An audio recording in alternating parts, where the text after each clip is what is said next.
Page 2 of our review packet, Pythagorean theorem. So what we're going to be doing is notice that it is a right triangle.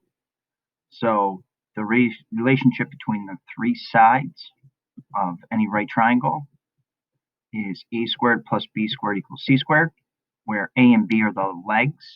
The legs are shorter and they together form the right angle.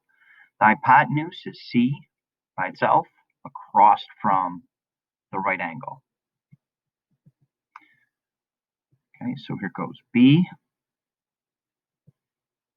Okay, we got the length and width, doesn't matter which way you put it. Here's your right triangle, hypotenuse, leg, leg. So you're going to notice that it doesn't matter which one you choose for A. And there it is. So for C, a little bit of work here. Slant height. Okay, so quick version of why they call this the slant height. When we used to teach surface area, okay, we needed this slant height for surface area. So that was the only reason we ever used to have that. So it's from the very top of this cone to the outside. So that's 3. The radius is 1.4, and we're looking for the actual height of that cone going right to the center. Okay, so the height should make a right angle with, in this case, the radius. All right, so we'd go through a slight difference.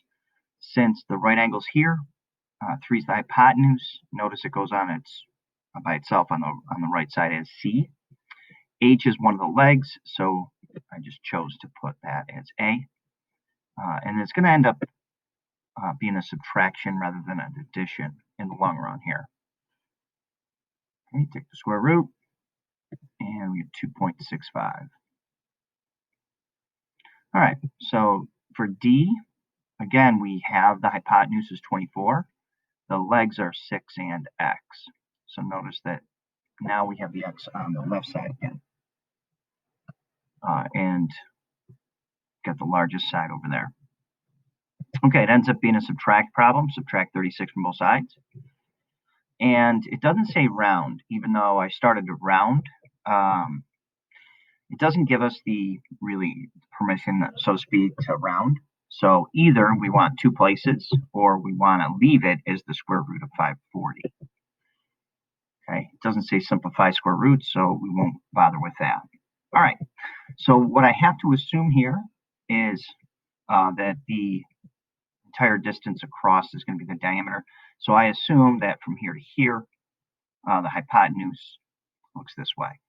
Okay, so let's see. Yeah, I'm assuming it's the longest possible distance here. All right, across the diameter and then straight up. So we have a 6, and we're going to have a 4.5. So one of the mistakes I anticipate is folks cutting it in half. We don't on this one. Okay, we cut it in half on a previous one, but now we do want, in fact, the entire diameter. So go ahead and use the 4.5. If you find yourself using 2.25, I don't believe that. Well, it's definitely not appropriate here. So use the 4.5. So there's that. And this time, x is the hypotenuse. So it's going to go by itself. And it's exactly 7.5. I'm surprised they wanted us to round here. It does say near a centimeter. So even though it's exactly 7.5, we do have to follow directions and round it. Okay, so minor, we haven't talked about isosceles triangles. Okay, in an isosceles triangle, the 2 congruent sides are considered legs, which is strange, because in a right triangle, there's 2 sides that are legs that don't have to be the same. So a little bit confusing. So I guess context is key here when we're referring to legs. So the legs in an isosceles triangle are equal, then that makes the base the other side that might not be equal. So the base is going to be down here at 10. Okay, so to get the area, we need the height, which will make a right angle with the base.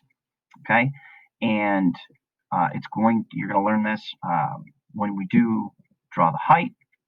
it is going to be exactly in the center of the base for an isosceles triangle. So we can say that that's 5. Now we will perform the Pythagorean theorem again. This time, again, with h on the left, 15 on the right, because it's hypotenuse. Now we need the area. Really, I should not round until the very end.